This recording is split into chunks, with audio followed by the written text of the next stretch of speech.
François Deluga, le maire du Teche, avait le plaisir hier soir de recevoir la cérémonie des vœux de la Cobas au sein de sa commune.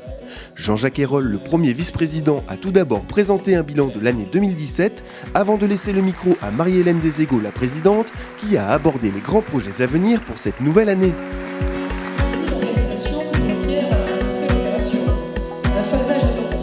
Oui, c'est une année très forte que cette année 2017, avec, je dirais, peut-être deux dossiers phares. Celui du pôle d'environnement, puisque là on a érigé en moins d'une année 3 bâtiments, un bâtiment administratif, 2 bâtiments techniques, dans lesquels vont aller 130 de nos agents. C'est vraiment un très gros dossier. Et là l'année 2018 va voir les déménagements sans rupture, sans arrêt du service public. Donc les déménagements, la mise en service, nos 3-8 au travers de cette petite ville que nous avons créée, de ce nouveau pôle d'environnement. Et puis le deuxième dossier phare de l'année dernière, c'est bien sûr celui de la 660 et la RN 950, puisque nous avons signé la convention de pilotage avec l'État, que nous avons décidé du financement sur 40 ans, avec la Caisse des dépôts et consignations, avec la Banque postale. Voilà, c'est vraiment un dossier qui est vraiment également énorme, puisque là il s'agit de 55 millions d'euros. Donc on est quand même très fiers d'être arrivés à cet accord. Et je pense que là, nous préparons vraiment pour les générations futures l'avenir. Alors, cette année 2018, j'ai essayé de détailler l'ensemble des très grands dossiers, des très grands chantiers de notre feuille de route.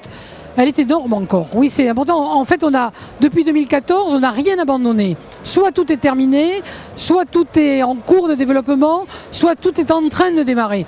Et j'ai insisté sur plusieurs points. D'abord, la route de l'aérodrome qui va être complètement refaite. Sur le rond-point de Quincarno qui va être un appui à la 660 et la RN 250.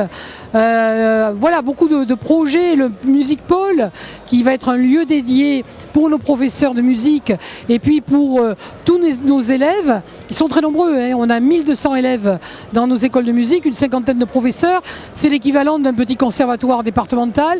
Donc il nous fallait un lieu commun, un lieu dédié pour eux. Donc voilà, ça sera chose faite en 2018 avec en point d'orgue derrière la mutualisation de tous les professeurs de musique. Ces professeurs vont passer Cobas et non plus rester professeurs des villes comme c'est le cas aujourd'hui.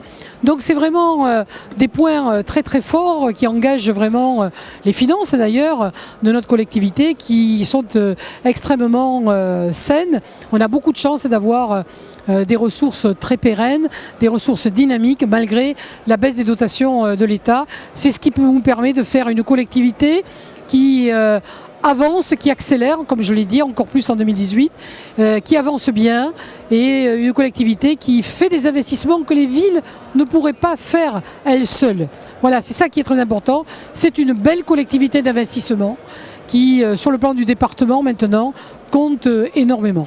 Bien sûr, je vais leur souhaiter une très belle année, je vais leur souhaiter beaucoup de santé, beaucoup de bonheur. Il faut qu'ils se sentent heureux ici sur ce territoire. Il faut qu'ils sachent que nous faisons tout ce que nous pouvons pour, dans le cadre des compétences qui sont les nôtres, pour améliorer leur qualité de vie, leur cadre de vie. Voilà, c'est vraiment notre volonté, c'est notre feuille de route. On est à la Cobas des élus de tendances politiques différentes, mais à la Cobas, nous laissons tout ça à l'entrée des conseils, des commissions, des réunions de travaux.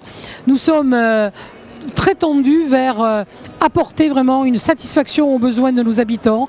Je dirais que les besoins de l'intercommunalité, la technique de nos dossiers l'emportent sur nos différences. Et ça, c'est très fort, avec une cogestion que nous avons mis en place et qui est, je crois, tout à fait remarquable. On a des élus qui se sentent très impliqués, qui sont matures, je dirais, qui ont du courage, qui ont de l'audace, de la générosité et puis aussi beaucoup de discernement.